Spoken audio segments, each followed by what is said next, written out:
Ladies and gentlemen, welcome back to the channel. I am your host Sleepy Celestial. So guys, we are back with the second video. This time is going to be the next Jackson 5 video. Now this one is going to be featuring Michael Jackson 30th anniversary, celebrating it at the Madison Square Garden. This was back in 2001. I think it was between early June. I'm not sure which month that was, but that was, I think, pre 9/11 as well.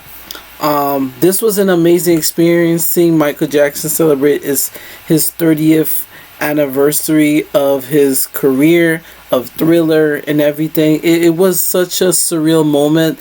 I remember I have those things in DVD. Those like box set DVDs. My parents used to show that to us.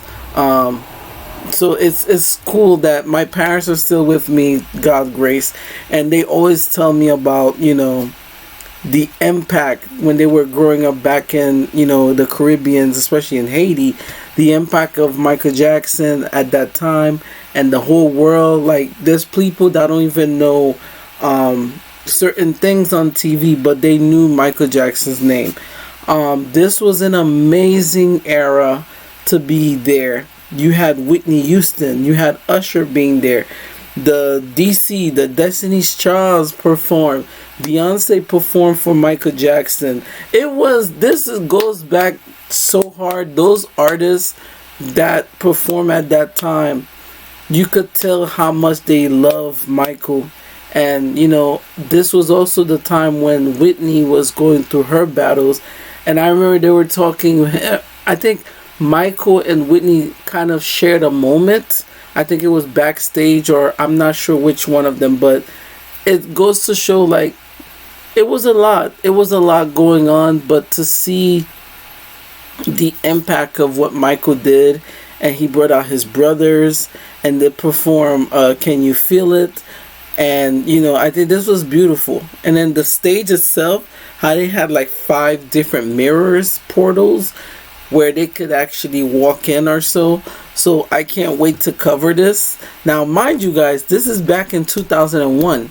So Michael was still going through his crazy legal battles, but at the same time, this is also when he released his 6th studio album, which was Invincible.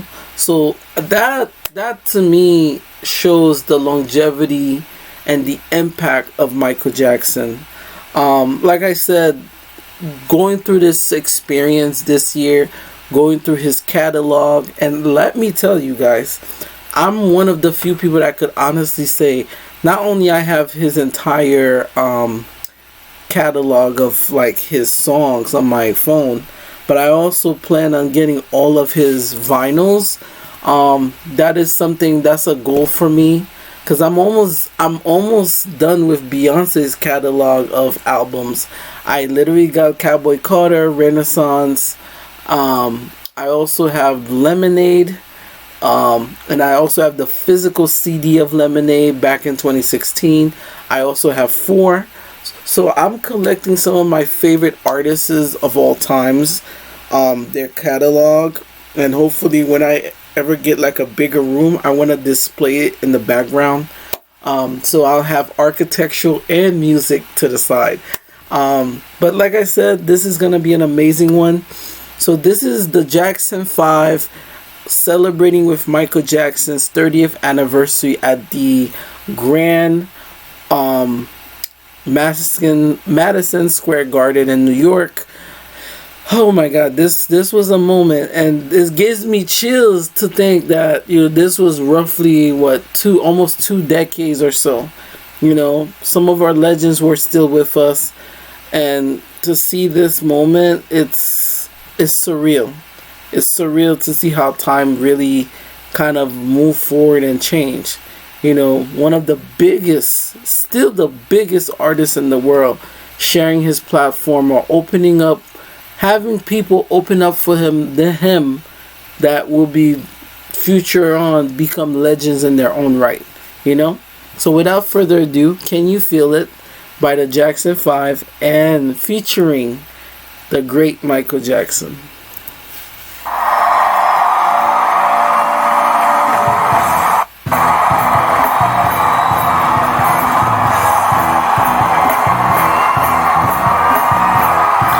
like that they all were able to perform with him, and you could see the distinct style of each of them, from Tito to Jameer Jackson and all of the other ones. It was amazing.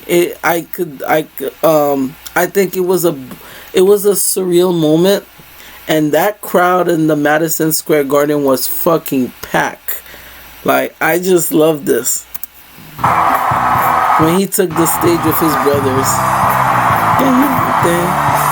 You see that sound?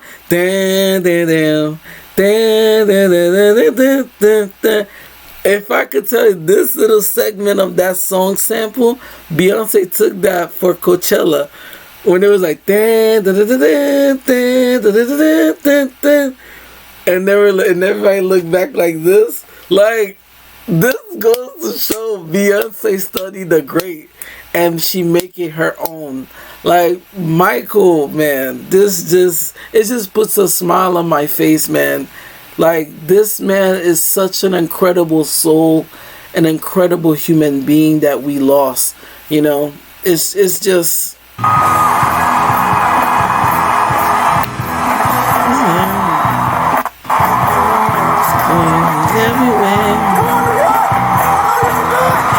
Feel it? Can you feel it? Can you feel it? Feel it? It's going everywhere. Can you feel it? Can you feel it?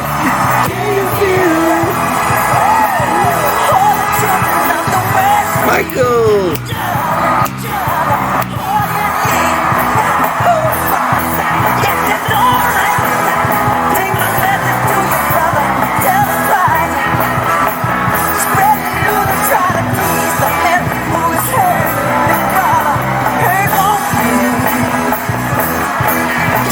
And Micheal's one of the few people that brought all races together.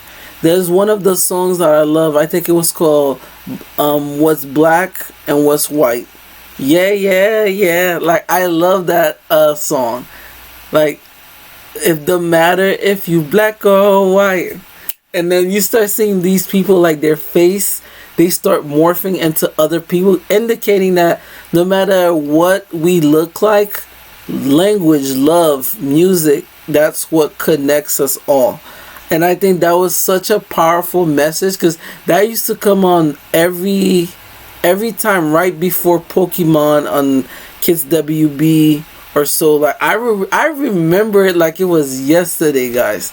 That's how much I remember the early 2000s. Like, it was such an innocent era to live in. Like, TV wise, there was so much good education thing going. It's a lot. That's why sometimes I feel like when I explain or document, like, now, I tend to, like, trying to fit into this era. But, like, when you're, like, in the 90s and you've seen how the world really progressed, you start really looking back at, like, the golden days, like Toonami and those other places, because it's like, wow, time really did go by. Like, this moment to me stuck with me. That's how much I remember it. And that's why I say YouTube. I just want to say, and that's another thing, YouTube was released on Valentine's Day back in 2000 and I think 5 or so, if I'm not mistaken. But it's like, it's amazing. It's amazing to see YouTube is a form of a time capsule for us. Like, the things that was uploaded and documented, it's a beautiful thing. It's such a beautiful thing.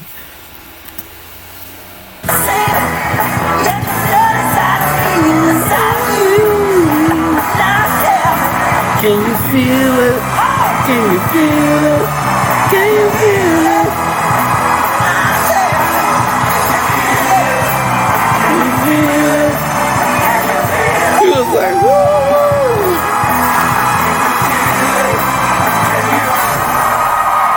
I thought he was about to sing Dirty Diana.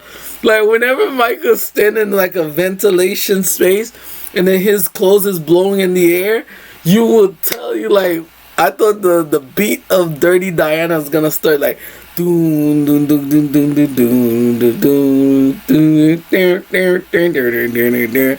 Like whenever, if I'm just praying to God right now, if Beyonce covers Dirty Diana, bro, oh, this shit gonna eat. It's gonna eat so fucking bad.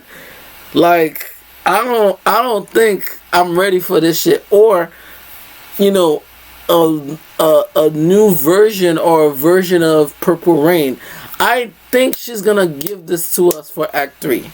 Like, Micheal is also in the rock space genre, as well as Prince and these other large figurehead. But like this right here is golden. And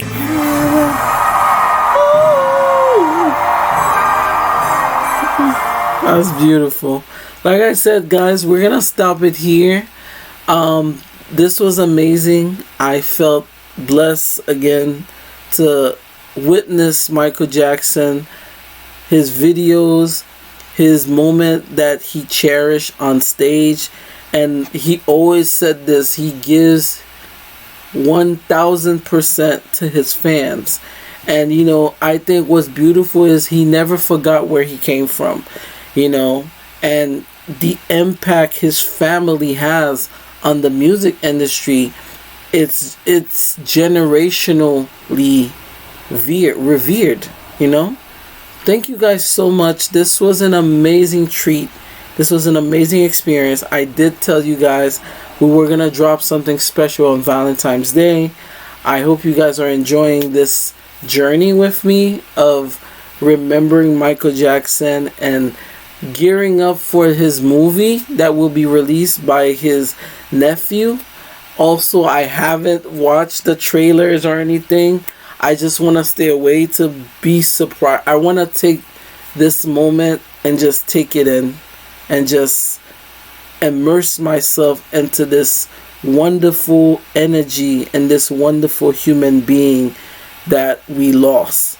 And, you know, may God keep his soul in paradise resting, because he deserved to still be here with us, as well as Whitney Houston. But you know, life, this world will cave in on you sometimes. But thank you guys so much. Like and subscribe to the channel, and I will see you guys for the off the wall kickoff, which we'll be talking about in the next video.